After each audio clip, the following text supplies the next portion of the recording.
Assalamualaikum warahmatullahi wabarakatuh. Selamat pagi anak-anak kelas 5. Apa kabarnya pagi ini?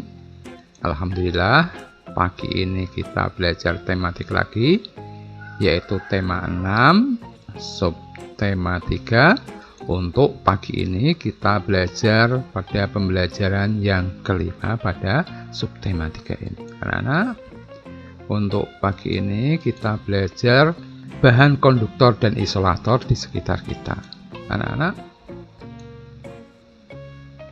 barang-barang dalam kehidupan sehari-hari banyak yang memanfaatkan sifat benda konduktor dan isolator. Contohnya adalah selimut dan panci ya. Selimut dan panci merupakan benda yang memanfaatkan sifat ini. Bagaimana cara kerja selimut? Selimut merangkap udara. Udara adalah isolator sehingga tidak menghantarkan panas yang keluar dari dalam tubuh. Dengan demikian, badan tetap terasa hangat. Jaket dan sarung tangan wol memiliki cara kerja yang sama, yaitu untuk merangkap udara agar badan tetap terasa hangat dan tidak kedinginan. Kemudian, bagaimana dengan panci? Panci ya, yang paling atas ini adalah merupakan gagang tutup panci ya. Bahannya dari plastik. Sifatnya atau sifat hantarannya adalah isolator, sehingga panas ya, tujuannya apa? Tidak panas ketika dipegang ya, karena sebagai bahan isolator tidak menghantarkan panas. Kegunaannya adalah untuk membuka dan menutup panci. Kemudian yang sebelah kanan dan kiri ini adalah gagang panci. Bahannya sama ya, plastik. Sifat hantarannya adalah isolator. Kegunaannya untuk mengangkat dan menaruh panci. Kemudian yang alasnya ini adalah disebut dengan alas panci ya. Bahannya aluminium, merupakan konduktor ya. Kegunaannya adalah untuk menghantarkan panas ya. Kemudian ini setrika ya. Gagang setrika itu bahannya adalah plastik ya. Sifat hantarannya isolator ya. Tujuannya apa tadi? Supaya walaupun setrikanya panas ya, tetapi gagangannya tidak panas. Kemudian alas setrika ini bahannya adalah dari logam, merupakan konduktor atau sifat hantarannya adalah konduktor. Kegunaannya adalah untuk menghaluskan pakaian. Kemudian anak-anak, pagi ini kita belajar kembali tentang gambar cerita ya.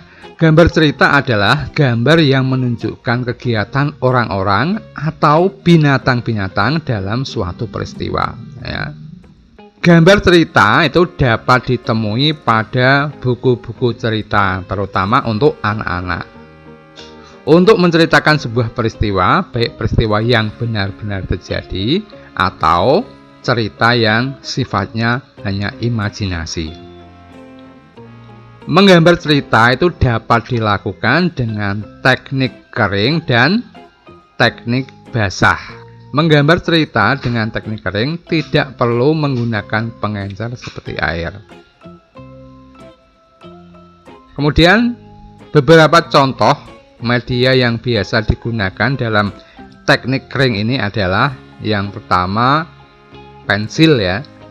Pensil yang digunakan dalam menggambar cerita biasanya adalah pensil ukuran 2B sampai 6B. Ini contoh hasil gambar yang menggunakan pensil ya. Judul gambarnya adalah gunung meletus. Kemudian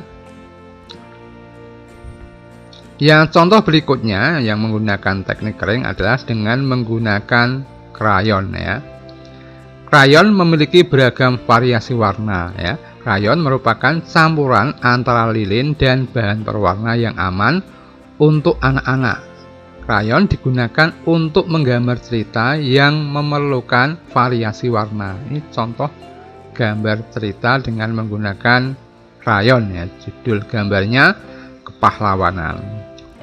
Kemudian selanjutnya yang bisa digunakan untuk teknik kering ya, medianya pulpen atau spidol. Pulpen atau spidol juga digunakan untuk menggambar cerita dengan karakter yang tegas pada garis-garis ya, biasanya seperti itu. Ini contoh gambarnya ya. Kemudian sekarang teknik basah ya. Media yang digunakan untuk teknik basah antara lain cat air, tinta atau media lain yang memerlukan air sebagai pengencer. Ini contoh gambar yang dibuat dengan menggunakan teknik basah ya anak-anak. Demikian anak-anak video singkat pembelajaran pagi ini. Terima kasih. Wassalamualaikum warahmatullahi wabarakatuh.